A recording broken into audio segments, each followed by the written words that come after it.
గురుగారు మరొక సందేహం హైదరాబాద్ నుంచి సుకన్య గారు అడుగుతున్నారు. శ్రీరామ నవమి పర్వదినం రోజున పూజా విధి తెలియజేయండి అని.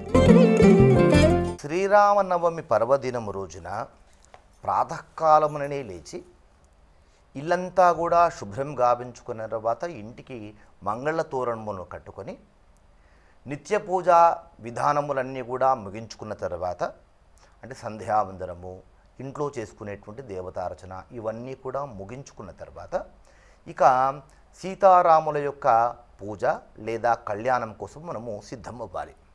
అంటే ఇంట్లో చేసుకునేటువంటి నిత్యకర్మలన్నీ కూడా ముగించుకున్న తర్వాత చేసుకోవలసినటువంటివి. దాదాపు అపరాహ్న కాలములో అంటే మధ్యాహ్నము 11 గంటల తర్వాత నుంచి సీతారాముల వారి పూజా కార్యక్రమంలో పాల్గొనవచ్చు. ఒక మందహాసమును సిద్ధం చేసుకోవాలి. అంటే సీతారామ లక్ష్మణుల విగ్రహములు పట్టేంత ఒక మందహాసము, ముందు ఆంజనేయ స్వామి విగ్రహం పట్టేంతగా ఉండాలి ఆ మందహాసం స్థలం. ఈ మందహాసమును ఎక్కడైతే మనము ఏర్పాటు చేయాలి అనుకుంటున్నామో అది ఇంటికి తూర్పు ద్వారం దగ్గరలో కానీ లేదా ఇంటికి ఈశాన్య భాగంలో కానీ ఈ మందహాసం ఏర్పాటు చేసుకునేట్టుగా సిద్ధం చేసుకొని ఆ మందహాసం పెట్టుకునేటువంటి చోట గోమయం చేత అలకాలి. గోమయం చేత అలకకపోతే కనుక మనము చేసేటువంటి పూజలను భూతప్రేతాదులు విఘ్నం కలిగించేటువంటి అవకాశములు ఉంటాయని శాస్త్రం తెలియజేస్తుంది. అందుకే ఖచ్చితంగా గోమయం చేత అలకాలి. ఏమండి పట్టణాలలో కొన్ని ప్రాంతాల్లో గోమయం లభించదు కదా అనేటువంటి సందేహం కూడా వ్యక్తం చేస్తారు. అలాంటి సందర్భంలో కాసంత పసుపును నీళ్లు కలుపుకొని ఆ పసుపు నీళ్ళతోనైనా కానీ అక్కడ అలికి శుద్ధి చేసుకోవాలి. దానిపైన అష్టదళ పద్మమును వేసి దాని మీద ఈ మందహాసమును ఏర్పాటు చేసి ఆ మందహాసము పైన వస్త్రద్వయమాస్తీర్య అంటారు. ఎప్పుడైనా కానీ ఏం చేస్తారు, చాలామంది మండపం పెట్టుకోగానే దాని మీద ఒక వస్త్రం వేసేస్తారు. ఏక వస్త్రము ఎప్పుడు పనికిరాదు, నిషిద్ధం శుభకార్యాలలో.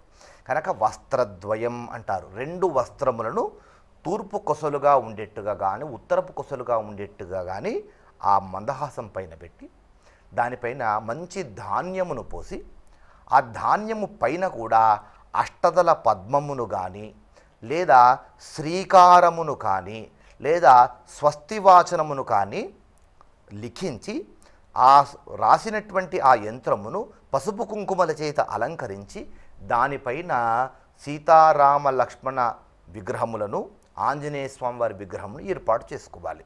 ఇప్పుడు కొంతమందికి సందేహం వస్తుంది, ఏమండి ఈ విగ్రహాలు తూర్పు వైపు చూడాలా లేదా ఉత్తరం వైపు చూడాలా అనే సందేహము వస్తుంది.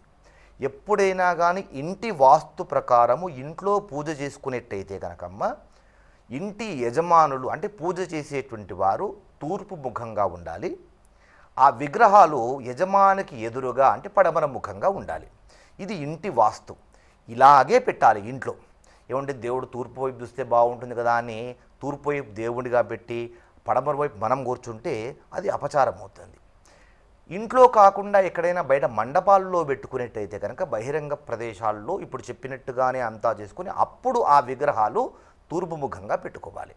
ఇలా విగ్రహాలు ఏర్పాటు చేసుకున్న తర్వాత ఒక కలశాన్ని పెట్టి అందులో నీళ్లు పోసి దాంట్లో గంగోదకమును ఒక నాణ్యమును పసుపు కుంకుమ సుగంధ ద్రవ్యములు పోసి పంచపల్లవును పెట్టి ఒక నారికేలమును దానిపైన వస్త్రములను పెట్టి అలంకరించుకొని షోడశ ఉపచారములు మనం నిత్యం చేసేటువంటి షోడశోపచార పూజలే ఇక్కడ కూడా చేస్తాము. ఇందులో సీతా అష్టోత్తరము, రామ అష్టోత్తరము, లక్ష్మణ అష్టోత్తరము, ఆంజనేయ స్వామి అష్టోత్తరమును చదవాలి. దమనము సుగంధ ద్రవ్యములైనటువంటి పుష్పముల చేత పూజించాలి. ఆవాహనము ధ్యానము ఇవన్నీ కూడా అందరికీ తెలిసినటువంటివే. సీతారాముల విగ్రహములను పంచామృతముల చేత ఫలోదకముల చేత లేదా ఇక్షురసము అంటే చెరుకు రసము వీటి చేత పురుష సూక్తము, స్త్రీ సూక్తము, రుద్రము, మన్యు సూక్తములతో అభిషేకం చేయాలి.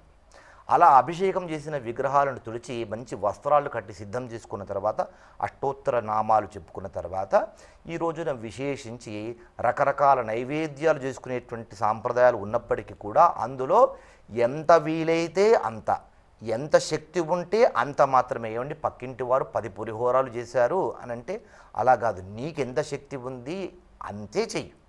అందులో వడపప్పు పానకం ప్రధానంగా పెట్టుకోవడం. ఇలా మంగళహారతితో పూజను పూర్తి చేసుకోవచ్చమ్మా. ఇది ఇంట్లో పూజ చేసుకునేటువంటి విధానం.